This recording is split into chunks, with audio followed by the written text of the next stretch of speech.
Good morning friends. आज हम पढ़ेंगे क्लास 7th का ज्योग्राफी का चैप्टर 1 एनवायरनमेंट के क्वेश्चन आंसर। कल की वीडियो में मैंने आपको चैप्टर समझाया था, तो आज हम करते हैं इसके क्वेश्चन आंसर। तो what is an ecosystem? Ecosystem है क्या? तो ये एक ऐसा सिस्टम होता है जिसमें सारे ऑर्गेनिज्म एक दूसरे के साथ इंटरेक्ट करते हैं केमिकल फैक्टर्स और फिजिकल फैक्टर्स के साथ इन्वायरमेंट के जिसमें वो रह रहे हैं, इसको इकोसिस्टम कहते हैं। तो देखो स्टूडेंट, सॉरी।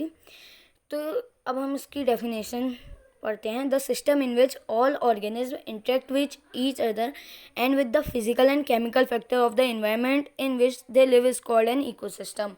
तो जिसमें वो रह रहे हैं, इसको इकोसिस्टम कहा जाता है। अब क्वेश्चन 2 पर देखते हैं। What do you mean by natural environment? मतलब नेचुरल इन्वायरमेंट से हम क्या समझते हैं? The environment that comprises of all objects created by nature is called natural environment. It includes land, air, water, plants and animals. मतलब ऐसा environment जो कि खुद नेचर द्वारा बनाया गया है, मतलब प्रकृति ने उसको बनाया है। हिंदी में नेचर को प्रकृति कहते हैं। नेचर ने उसको बनाया है, इसको नेचुरल एनवायरनमेंट कहते हैं। इसमें आता है लैंड, एयर, वाटर, प्लांट्स और एनिमल्स। अब देख लेते हैं what are the major components of environment. मतलब क्या क्या कंपोनेंट है इन्वायरमेंट के। Major components of environment are, एक है नेचुरल इन्वायरमेंट, जो कि है नेचुरल इन्वायरमेंट में क्या क्या आएगा? जो चीज़ें नेचर द्वारा बनाई गई हैं, क्रिएटेड बाय नेचर। और फिर ह्यूमन इन्वायरमेंट में आ जाएगा ह्यूमन पॉपुलेशन, मतलब ह्यूमन के द्वारा ह्यूमन वाली पॉपुलेशन आ जाएगी। और फिर आएगा ह्यूमन मेड इन्वायरमेंट, मतलब जिसको हमने बनाया, जैसे टेबल, चेयर, ऐसे। क्वेश्चन 4 देख लेते हैं हम। Give 4 example of human made environment. मतलब हमको 4 एग्जाम्पल देने हैं ह्यूमन मेड इन्वायरमेंट के। तो देखते हैं यहाँ पे 4 example of human made environment में क्या क्या आएगा? Table, chair, building, park, industries, road, ऐसे। ठीक है क्या स्टूडेंट्स? अब देख लेते हैं व्हाट इज लिथोस्फीयर। लिथोस्फीयर आखिर है क्या? तो हमको इस वर्ड को समझना पड़ेगा। लिथोस्फीयर, स्फीयर का मतलब इसमें दिया गया है लैंड, और लिथो का मतलब लैंड, और स्फीयर का मतलब पूरा लैंड का जो एरिया है। तो देख लेते हैं। द सॉलिड क्रस्ट और the hard top layer of the earth is called lithosphere. मतलब जो सॉलिड क्रस्ट है, जो सॉलिड होती है अर्थ का पार्ट, अर्थ का पार्ट होता है सॉलिड और वो हार्ड होते हैं, तो उसको कहते हैं लिथोस्फीयर। ये रॉक से बना होता है और मिनरल से। ये रॉक्स और मिनरल से बना रहता है, और ये कवर्ड होता है एक थिन लेयर ऑफ सॉइल से, मतलब सॉइल की थिन लेयर से कवर्ड होगा। और इसमें वेरियस लैंडफॉर्म्स भी आ जाएंगे, जैसे mountain, plateau, plains, valleys, etcetera. ठीक हो गया। अब देखते हैं अगला question. Which are the 2 major biotic environment. मतलब जो 2 मेजर कंपोनेंट क्या क्या हैं बायोटिक इन्वायरमेंट के। तो देखते हैं 2 major components of biotic environment are plants and animals. मतलब प्लांट्स और एनिमल्स ही बायोटिक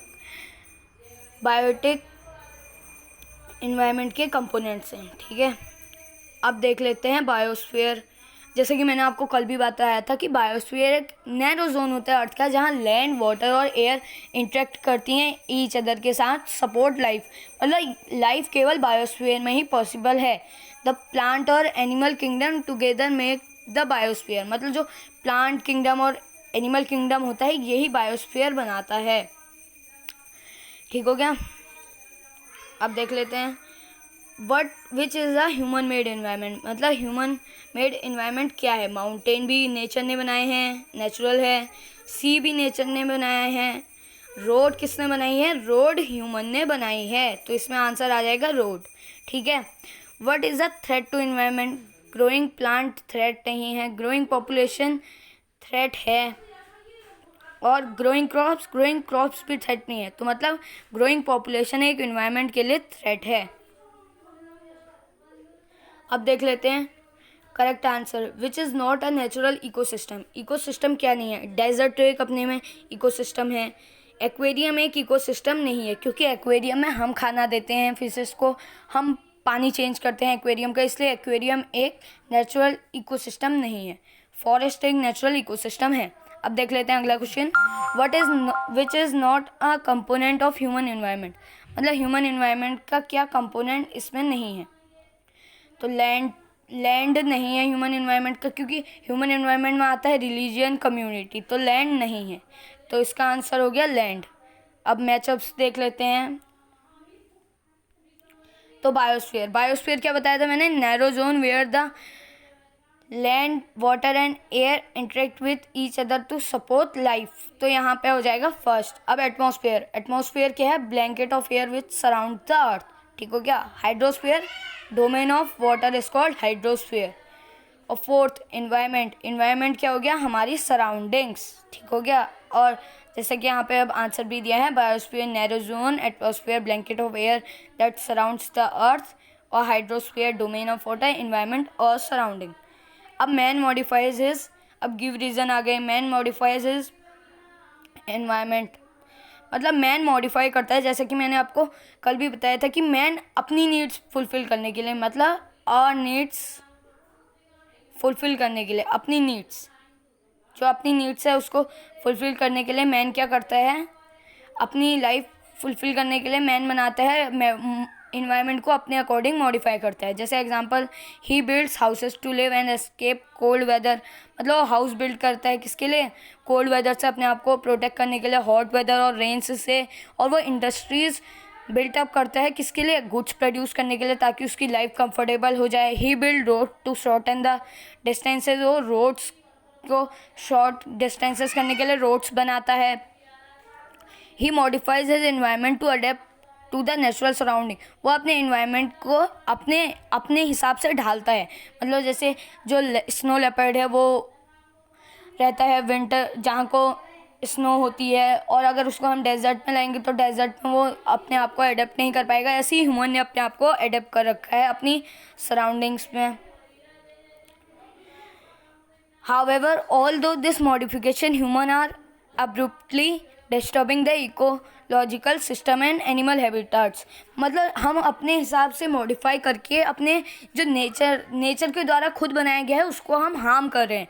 मतलब अगर हम अपने हिसाब से ढालेंगे तो उससे बर्ड्स, एनिमल्स, इन सबको प्रॉब्लम होगी, और लास्ट में प्रॉब्लम ह्यूमन को ही होनी है। तो अब देख लेते हैं दूसरा क्वेश्चन है, plant and animal depend on each other. जैसे कि आपको पता होगा प्लांट और एनिमल एक दूसरे पे डिपेंड क्यों हैं, और हम ह्यूमंस भी आते हैं इसमें।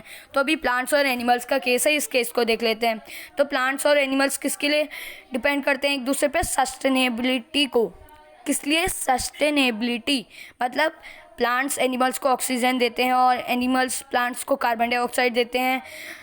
प्लांट्स एनिमल्स को खाने के लिए उनकी लीव्स, फ्रूट्स, सब चीज़ देते हैं। फॉर एग्जांपल जैसे देखो आप, plants are the producer, plants क्या करते हैं, प्रोड्यूसर्स होते हैं, और एनिमल क्या करते हैं, कंज्यूमर होते हैं। मतलब प्लांट्स जो चीज़ दे रहे हैं, एनिमल उस चीज़ को खा रहे हैं,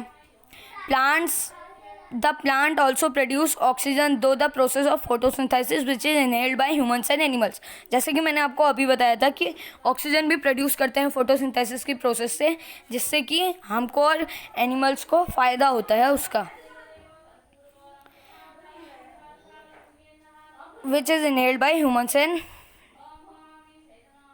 और एनिमल्स उसको इनहेल करते हैं। और क्या बदले में प्लांट्स को क्या देते हैं, बदले में प्लांट्स को देते हैं कार्बन डाइऑक्साइड गैस, जिससे वो अपना फूड प्रिपेयर कर सकते हैं। तो ये हो गए हमारे question answer. Welcome, thank you, have a good day.